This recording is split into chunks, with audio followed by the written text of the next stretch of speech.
Good evening and welcome. In this video we'll be taking a look at the new runes here in season... Oh, well, it's going to be season 8 and right now it's pre-season, so late season 7. And this video is going to be about the 10 most exciting runes. These are the ones that we're really looking forward to see the pros playing with. Before we'll jump into this, maybe you want to know a bit about me, why you should trust me and my verdict on these runes. I have been casting League of Legends for about 5 years. I've been coaching teams in the Nordic region, including teams in Challenger. And this summer I was on the EU LCS analyst desk. Before we begin, I also want to give a big shout out to Simo Daniel, who's a longtime co-caster, and Raven, who is a coach and an analyst that have been helping me out with these lists, taking a look at the lists and saying what should belong there and should not belong there. With that said, let's jump into the top 10 and let's go straight for number 10 on the most exciting new runes which you'll find in Sorcery, and it's called Gathering Storm. So this does nothing for you before 10 minutes, and after 10 minutes you gain, let's say it's slightly more than half of what 3 quints used to give you. So 3 AP quints used to give 15 ability power, and now you're getting 8 from this at 10 minutes, so like half of what the quints would give you. At 20 minutes, it's substantially more than the quints would give you, and then it scales up really well. So going for like a 40 or 50 minute game, you're getting a huge advantage out of this. So why is this here? Well, we've all seen the videos of like a Nasus or a Veigar just farming up, like whacking away with the siphoning strike on minions and stacking the Q for the infinite scaling, and this is just what Gathering Storm turns out to be. It's pretty much infinite scaling. You're getting like the amount of stats that you're getting in a long game is so big. I also think it's kind of cool to have a rune that does nothing for you for the first 10 minutes, doesn't really do much from 10 to 20 minutes, and then after 20 minutes really starts to do a lot for you. Because it makes an interesting trade-off, like, do you want to sacrifice your early laning phase to get a stronger late game? Also, just the amount of stats is absolutely massive. So, how good is this rune? Turns out it's not that good. The games this season have been shorter than before. It's partly due to champions not being as tanky due to losing a lot of base stats. So, like supports are running around without any extra armor or magic resistance from runes, for example, which makes games quicker. Also, the electrocute junglers that have been plaguing solo queue, they've been also making the games go faster because they deal a lot of damage and they die quickly compared to like the Sejuanis and the Sacks that we saw in Worlds and late season 7. So with quicker games, Gathering Storm is obviously worse since it scales up really well throughout the game, which pretty much makes the rune not as great. It's like a tech choice that you can go for in certain situations. So we'll be taking a look at such a situation here. This is a rune page of, let me just show you, it is Doublelift, who's playing Kog'maw, 1 and 6, so didn't turn out too well. But he's been going for a lethal tempo build with Legend Alacrity, so a huge amount of damage here with Coup de Grace as well. And then as a secondary tree, he wants to pick up Celerity to run around with 3 movement speed quints. It's really good, guys, trust me on this one. This is a really good rune. And then on top of that, what do you pick up in the last slot? Well, you could go for Scorch, which deals between 30 and 60 bonus magic damage, so 30 damage on your ability level 1. That's pretty good. 60 at level 18, that's really bad. So this does a lot for you early, while Gathering Storm does a lot for you later on, and in this game Doublelift made the choice to go for Gathering Storm to do a lot for you later on. So in those scenarios, Gathering Storm can be a tech choice. But still pretty exciting because it's a bunch of stats, it's a rune that you'll have to make a big trade-off to play with. Let's go to number 9 then, which is in the Inspiration Tree, and spoiler alert, we'll be seeing the Inspiration Tree quite a bit here because as it says right here, creative tools and rule bending, that's really exciting, right? And here we go with Magical Footwear. First we might have to explain what this does. At 10 minutes, or 30 seconds before 10 minutes for every takedown you get, so at 9 minutes if you get 2 takedowns, 8 minutes if you get 4 takedowns, for example. You'll get a free boot that is giving you plus 10% movement speed compared to normal boots, and an upgrade for 50 gold less. It's basically a better boot that you get for free. That's really exciting, getting free boots. And compare this to like what you're doing with magical footwear to when you don't have it. Rushing towards a core item like a Dusk Blade on an AD Assassin or an AD Jungler. Rushing towards your Morellonomicon on a Control Mage in the mid lane. Being able to get there 300 gold before the enemy mid laner, because you have magical footwear, can prove to be really good. And that's a really exciting thing, just getting your Duskblade 300 gold sooner. That's pretty cool. Also, the plus 10% movement speed is kinda good as well. It basically makes the movement speed that Boots of Swiftness gives you, like it gives that amount of movement speed for all the other tier 2 boots. So like Ninja Tabi or Merc Threads gains the movement speed of Boots of Swiftness, which makes it kind of good. So when would you take this? If you don't have a great secondary tree, so if you don't really want precision or you don't really want domination, then going Inspiration for something like Perfect Timing and Magical Footwear, or Biscuits and Magical Footwear, is just a solid choice in this as a secondary tree. I would not recommend this on junglers or supports, as you generally want to get your boots really quickly there, and having them to roam around the map early. So Magical Footwear, exciting to get in your items 300 gold earlier. Cool to be a little bit faster as well. And let's move on to number 8, which is the rune that I just mentioned here.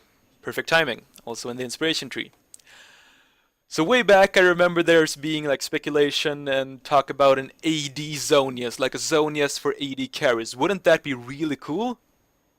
Yeah, that would be really cool. And now you can get Zonius on any champion in any role for free. That's pretty awesome. There's been a bunch of times when I've been playing AD carry and just like, I want to get something. They have a big Zed, they have a big Fizz. I need something to deal with it. And there's not really anything to pick up to just counter it. Commencing Stopwatch, transforming into the Stopwatch, is just that. It's something that you can use to deal with those kind of champions. So it's really good against champions where you know in advance when the damage will hit. So the Zed ulti is the perfect example of this. Also a Fist that's been ulting you, a Nocturne that's ulting you. Being able to use a Stopwatch then to negate the damage is when this is really good. I think we also have to explain how the Stopwatch works, because I did not understand this at first. If you're not into this rune, and you choose to buy a Stopwatch instead, it costs 600 gold. And then it builds into Zonius, Guardian Angel, and Gargoyle Stoneplate. But it only decreases the cost of those items by 300. This is the only item that I know of in the game that works in this way, that it decreases the cost of the next item by less than it costs, which makes it a bad investment unless you're intending to use the active. So is this rune good? It's kinda good. Like, against certain champions, it's really good, and it also builds into some stuff that some champions want. The Zonius, the GA, and the Stoneplate. Yeah, decreasing the cooldown by 15%. I think this is just what Riot they like throw this on top of this Stopwatch, seeing that it was a bit weak, and it's a very slight buff, I guess. It like 15% of Zonia's GA Stoneplate, is it that good? It's not that good, but it's kind of cute, I guess. So an AD Zonius, or basically a Zonius that can be used on any role, that's cool enough to be number 8 on this list.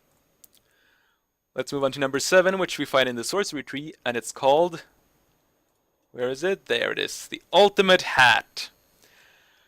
So basically you can get your ultimate to 15... You can have 15% cooldown reduction on your ultimate specifically using this rune. That's a really cool thing to have in the game.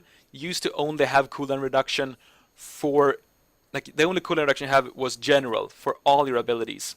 And having CDR just for your ultimate, I think it's a step in the right direction. I'd love to see an item that gave like cooldown reduction on your W, or cooldown reduction on your longest cooldown basic spell, or something like that, you know, specific cooldown reduction, and this is a step in that direction, so that's pretty nice. And remember how everyone was super excited about the 45% CDR that we were able to get with old runes? the old masteries are, oh, we can get 45% CDR, that's super awesome, let's make this and this theory-crafted build work. Well, this is that times a lot. I'm not going to do math, but it's basically a cooler version of 45 CDR.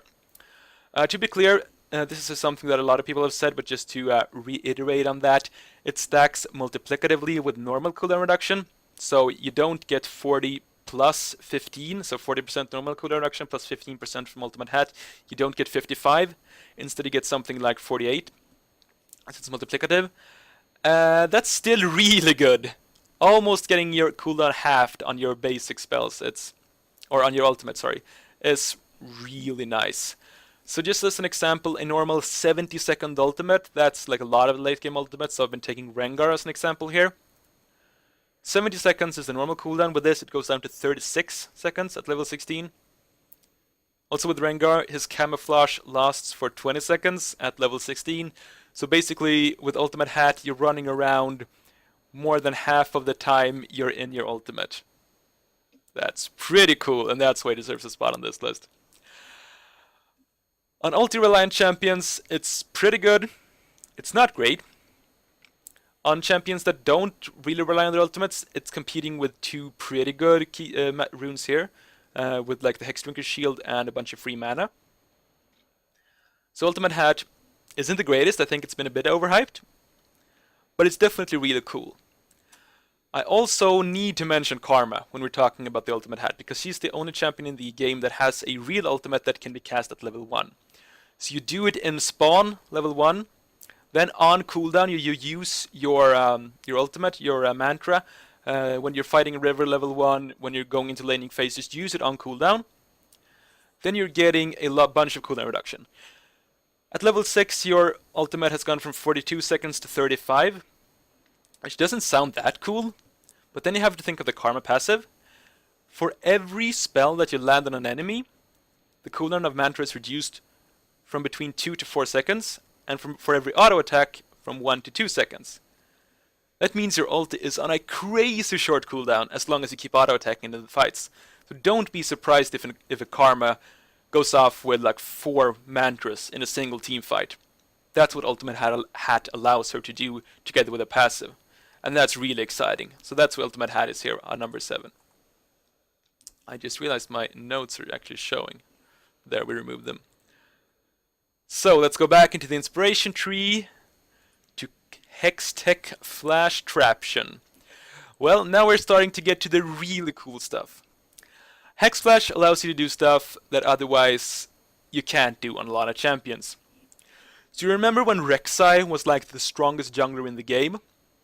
You remember the pathing that Rek'Sai could do, the ganks, the invades that the tunnels allowed her to do? Hextech Flashtraption basically gives everyone the out-of-combat mobility of Rek'Sai Tunnel. Not the exact same thing, I know that, so don't roast me too hard. But basically, the invades, the crazy gank paths that you could do with Rek'Sai Tunnel, you can do with Hextech Flashtraption, if you have it. I think this could see play on junglers and supports who likes to go for the roams and the ganks. So think of you're playing an Elise, you don't really have a way of getting over walls unless there's a camp there and you want to use the repel, but that's a long cooldown that you use that's your only escape, so you don't really want to be using repel to get over walls. Well, you can blink over the wall like from Dragon Pit into the enemy jungle and then walk behind the red buff and then like go to the Razorbeak camp and Hextech Flash over into mid lane to gank. Like there are these crazy gank paths that's basically Rek'Sai Tunnel level of mobility that Hextech Flashtraption allows you to do. Is it good? It's kind of good. The two big drawbacks is that it's obviously only available when your flash is on cooldown, sorry. So when you have flashed, this does something for you. When flash is available, you basically have a dead rune slot that's not providing you with anything. Another big drawback is that the enemy team can see that you have Hex Flash, which is pretty bad as well. So it's not the greatest rune, but it's really exciting, and that's why it's on this list. So let's move on to number 5, and this is a personal favorite of mine that I realize everyone might not think of as too exciting, but to me this might be my personal number 1 if I was just going off like my gut instinct. So we're going down to Ingenious Hunter. This is an awesome rune, guys. Believe me on this one. So basically, for every enemy champion, every individual enemy champion you kill, you gain a stack. Every stack gives you 6% item CDR, and you also get 10% item CDR on top of that. So it might not sound that cool. It's competing with healing of basic abilities, or abilities in general. Pretty good. Out of combat movement speed. Pretty good. So what does Ingenious Hunter do? The first thing it does is that we'll be talking about the trinkets before the active items, because that's a really good part. That's like one of the big things about this, in my opinion. You're recalling at level 9, which is the first time that you're able to swap out your trinkets to the more advanced ones, so the Farsight alteration and the Oracle alteration, the red and the blue trinkets. Then your Farsight alteration is on a 148 second cooldown. If you've been able to get kills or assists on 2 enemy champions by the time that you're level 9, which I think is a reasonable assumption, your Farsight alteration is on a 115 second cooldown. So shaving more than 30 seconds off your blue trinket, that's really good. Anyone who's played competitive, anyone who's been like coaching or analyzing or looking into these sort of competitive games, 30 seconds of blue trinket when it comes to Baron or Dragon dances, that's awesome. It doesn't do as much with the Oracle alteration because the cooldown is shorter. So with this example, you're backing level 9 with 2 stacks on this. The Oracle alteration goes from 76 to 60 seconds, but still 16 seconds shorter cooldown on the red trinket. It's pretty nice. When it comes to the math in like the late game and the best case scenarios, it's a bit more complicated as the trinket cooldown scales with level, and this we also have to count in the stacks from Ingenious Hunter. But say best case scenario, full stacks, level 18, Farsight alteration goes from 99 seconds to 60 seconds if you have Ingenious Hunter, and full stacks on that. So blue trinket every minute. That's really good for the Baron dances. Also Oracle alteration goes from 60 to 36 seconds. 36 second cooldown on your Oracle alteration. Yes, please. That's awesome. And so far we've only talked about the trinkets and not the items. So let's go to the item cooldown reduction. Talk about that for a second. I have a friend, there's a Swedish top laner called Ankan, who's a Singed one trick. He was up in Masters, I'm not sure exactly where he is right now. He used to go Ruby Sightstone on Singed. His core items would be Righteous Glory, Zizrat Portal, Ruby Sightstone. It might sound crazy, but he was beating LCS players with this. He also made a video about it, which I will link to in the description below, so if this sounds crazy to you, check out his video where he explains this a bit more thoroughly. But you basically built Ruby Sightstone for the active cooldown reduction. That gave 20 CDR for 1600 gold. This, with full stacks, gives 40 item CDR for 0 gold. You're just paying a rune slot. So basically, in his build, he could sometimes use Righteous Glory twice per fight. He could use it often to catch out the enemies, and he could place 2 Zizrat portals at once, which is pretty awesome. It has been nerfed now, so it's not as strong, but still really cool. I've also been a fan of theory crafting around Ruby Sightstone Ivern before, which I've been getting some criticism for as well. Back when you just rushed Redemption and then went into a Locket, Ruby Sightstone alongside that, giving 20% CDR on your Locket and Redemption, that's really good. Perhaps you can use them. You can use those really big active items twice per fight. Well, this is double Ruby Sightstone active item CDR for 0 gold. It's really good. And that's not even considering someone like Kennen, Vladimir, Lissandra, who's rushing like Proto Belt into Zonius, and then not only are shaving 30 seconds off the blue trinket, but also getting a lot more Proto Belts and Zonius. You can Proto Belt twice per fight, I'm pretty sure with that. And Ingenious Hunter. Basically, this is an awesome rune. I really like it. Is it good? I don't know. It's competing with some pretty good ones right here. But I think that with the strength of Zombie Ward here, which I think is the strongest rune in the game, these two in combination are so strong for the Vision game and Ingenious Hunter, as I said, has a lot more utility to it, that I think that these two in combination is super strong as a secondary tree on a support champion. So going Domination second, Zombie Ward into Ingenious Hunter on a support, I think could be really, really strong. The only concern for me is that if you're able to get through lane with this. So neither of these do anything for your early laning phase. You give up a lot of pressure, and if you're against a tough matchup, you'd rather want like Resolve, let's say you want Fun of Life and Second Wind, or Second Wind and Iron Skin for sustain and defensive stats early. That will be a lot better in the tough matchups, but going into the mid game, Zombie Ward plus Ingenious Hunter, I mean 40% item CDR, a bunch of free wards, this does so much for you. So I think that if you're able to get through laning phase, Ingenious Hunter plus Zombie Ward will be the go-to as a secondary tree for supports. I've been talking a long time about Ingenious Hunter, so let's jump into number 4 on the list, which you'll find in the inspiration tree, and it's called Futures Market. We can see that the inspiration tree markets itself with being creative tools and rule bending. I'd argue this isn't rule bending, this is rule breaking. This is something that you hadn't even considered to be in the game before I saw this rune. Basically how it works is that you pay 50 gold to be able to buy items for gold that you don't have, which is really good. It's generally good on supports, where you get an earlier timing on your mobility boots or your sightstone. If you know that you have this and the enemy support doesn't, recalling like 30 seconds or 1 minute before the enemy support, get your mobi boots and then get on the map to be able to roam and gank and provide a lot of pressure. That's like that 1 minute or 30-second difference that Futures Market allows you to get on the map earlier. That's a big thing. In a competitive game, like that's really, really good. So I think this is generally good on supports. There's a lot to say about this rune, that there are other scenarios where it could be good, but there's already been a great video that's made about this by the freelance coach Abaxial, I think I'm pronouncing his name right, which I'll link to in the video below. So if you want to know more about when to use Futures Market and how to do it, check out that video and give him some credit, alright? With that, we'll be going into the top 3, and with how excited I was for Ingenious Hunter, we're going back into the domination tree. For Predator, this might not be an obvious one at first, like why is this so high on the list? It just gives you some movement speed and some damage. It's not what it does, but what champions this rune allows to be played.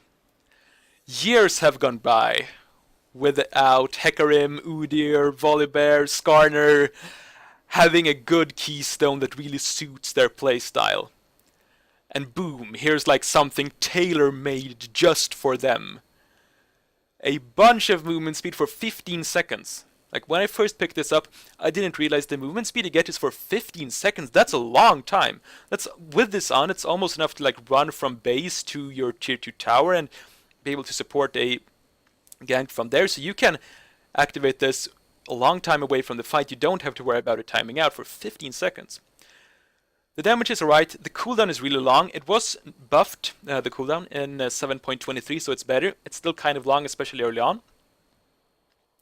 But this is, I think the really cool thing about this is how it allows champions that otherwise would be kited to oblivion, like the ones that I mentioned, to get back into the game. I can't wait to see bear slaps, like flash bear slaps, or Hecarim ponies running around in the jungle in the LCS with the competitive teams, with Predator just being a rune that fits them so well. Will that actually happen? Is Predator good enough for that? Probably not, honestly. These junglers that don't have the early game kill pressure of Elise, Lee Sin, and Jarvan, or the late game team fighting capabilities of a Gragas, Sejuani, or a Zac, they have been having like a hard time to find their spot for the last year or so. Still, Predator might be what allows them to go back into the meta. I sure hope so, but I'm not convinced yet. I hope I'm wrong though. Let's get into number 2. And this, okay, if Ingenious Hunter was my personal favorite, this is my second personal favorite. Presence of Mind. If not for a certain game-breaking mechanic that Riot Games decided to introduce on a Keystone in Inspiration, this would be number 1 on the list. So looking at this, there are 2 different scenarios. So first we look at the worst case scenario, or what you're getting from this every game. So if you have initiative in lane, say you're outranging your mid lane opponent. By the way, we're talking about this almost strictly from a mid lane mage perspective, because those are the ones that really want to go for the mana. Say you're level 3 on Ahri, you just hit level 3, you go for a trade, you throw out all your spells. This saved you a bit more than 200 mana. 200 mana early on is a lot. So that's, in a scenario like that, this is really big. If you're the one, if you're the one that are dictating the trades. If you outrage your opponent, if you're the one who decides when to trade. If not, it's worse. It's still alright. It gives you some amount of mana sustain early on. So how good is mana sustain early on in the lane? It's not great. We've been seeing Lost Chapter as a really staple core item, and it gives you a lot of mana. Basically rendering a lot of the mana laning phase problems to go away. This kicks in from level 1 though, so or not at level 1, but if you hit level 2, as you hit level 2, you'll get the bonus. When you hit level 3, you get the bonus, etc. So before you're backing for your Lost Chapter, you get a bunch of mana, and this allows you to play a lot more offensively in the lane and trading aggressively. So I really like that aspect of this. So that's talking the worst case scenario. You're just getting a bunch of cheap mana in laning phase. The second part is if you're playing a very mana reliant champion and you're going later on into the team fights. So we're talking, if you've ever played Kassadin, you'll know this. If you're like myself, if you're a Swain enthusiast, just if you've played Swain ever, you know that your Crowstorm basically renders you unkillable in a lot of scenarios. But when you run out of mana, you run out of Crowstorm, and then you usually die and you're useless. So anyone saying to you, 5 seconds of free Crowstorming in a team fight should make you really excited. And that's just what I said to you, so you should be really excited, by the way. So for every kill or assist you're getting in a team fight, or if you're leveling up in a team fight, you can Crowstorm for 5 seconds longer, and you can cast your basic spells for free. That's really, really good. If you're Kassadin as well, Riftwalk, someone thought it was a good idea to put it on a 2-second base cooldown. With some cooldown reduction, you're down to 1.7 seconds or something. And Riftwalk scales, so for every time you use it in short succession, the mana cost gets increased, but the damage is also increased. So if you're a Kassadin main, being able to Riftwalk for free for 5 seconds, that should be awesome. With Presence of Mind in the game, I'd argue that Kassadin is probably going to be the premier cleanup champion, because as soon as you get a killer assist, you'll be Riftwalking on a 1.7 second cooldown after level 16 this is, so we're talking a late game team fight. And you'll be doing so much damage with this, with Riftwalk stacked up, that's insane. So being able to Riftwalk, being able to Crowstorm forever in team fights, if you're able to get a kill or an assist, that's super awesome. So basically, in the worst case scenario, Presence of Mind is a bunch of free mana in the laning phase. That's the worst case scenario. Did I say that right? And in the best case scenario, you're getting unlimited Riftwalks, unlimited Crowstorming in a team fight, which is just insanely good. I have not seen a lot of pros playing with this. It's kind of inconsistent, I'd have to admit. And it's competing with Triumph in the same slot, and this is very consistent and very good. So that's why Presence of Mind is on the most exciting runes list and not on the best runes list.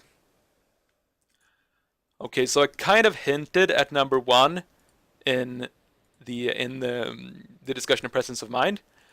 But I think you all knew what it was going to be when you started to watch this video. The most exciting new rune. The most exciting thing ever put in League of Legends. Unsealed Spellbook. This is such a game-breaking mechanic that, like, when it was announced, people didn't believe it at first. So the possibilities are huge with this, obviously. So it's like the possibilities are so big, it's hard to know where to begin. But I think we'll just begin taking a look at some of the possibilities. So what could you do with this? These are just some examples, by the way, some of which I've seen the pros playing with and some I've just come up with myself. Starting at level 1 as a support with Unsealed Spellbook, it takes Might. You go for an early invade and you're able to steal away a camp a lot easier. Maybe you can even, if you're able to ward out and know the enemy level 1 patterns, you're able to like invade on the bottom side with your dual lane while your jungler is starting on your, say your red side, your jungler is starting on his own red buff. You know the enemy's level 1 pattern, so your bottom lane can invade the enemy red buff and take it with Smite. The enemy jungler starts on his blue, and he's getting 3 buffed, and there's nothing you can do about it because you have 2 smites. Then you can recall early to get an Ignite for laning phase, which is really strong in the bottom lane. And then later on you can take an Exhaust, you can take a heal, you can take whatever is needed for your team as a support. That's one example. Just to be clear, I'm not saying that these things should be particularly strong competitively. It's just possibilities that things that Unsealed Spellbook allows you to do. Super aggressive champions like Shaco, like Fizz, who just wants to like Smite Ignite on Shaco, Ignite Barrier, Ignite Exhaust and Fizz, I don't know. This allows that, and then to switch to more standard summoner spells, so getting a flash later on.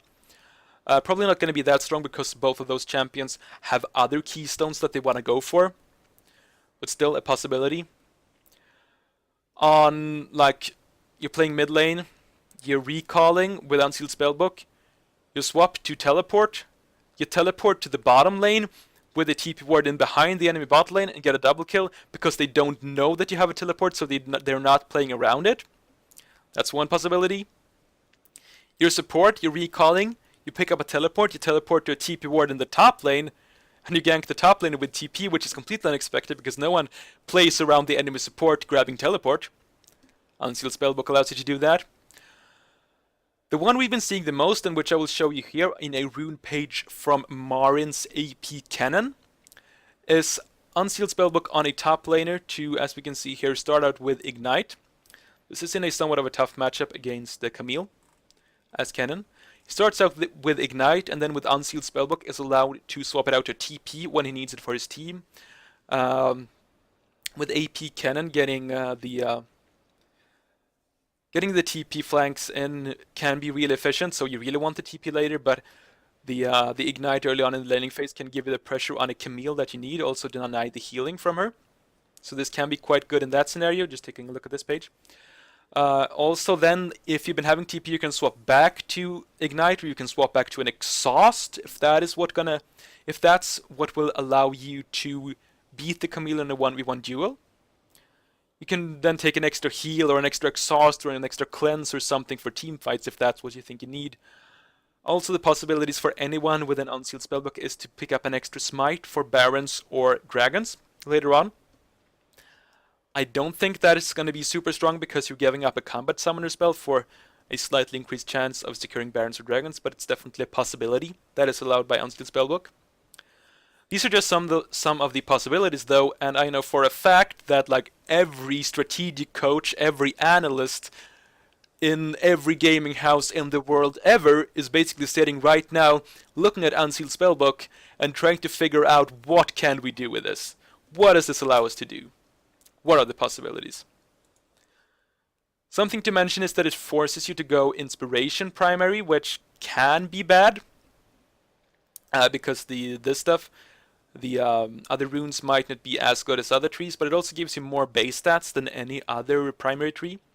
So there's a trade-off there. Also, I haven't even begun to talk about the second part here, which is 25% summoner spell cooldown reduction, which is really good. It's especially good on some champions that really want their flash. So again, taking a look at this AP Kennen page from Marin. Kennen, especially AP Kennen, really wants his flash up all the time. In every team fight he wants to flash out to the backline, pretty much.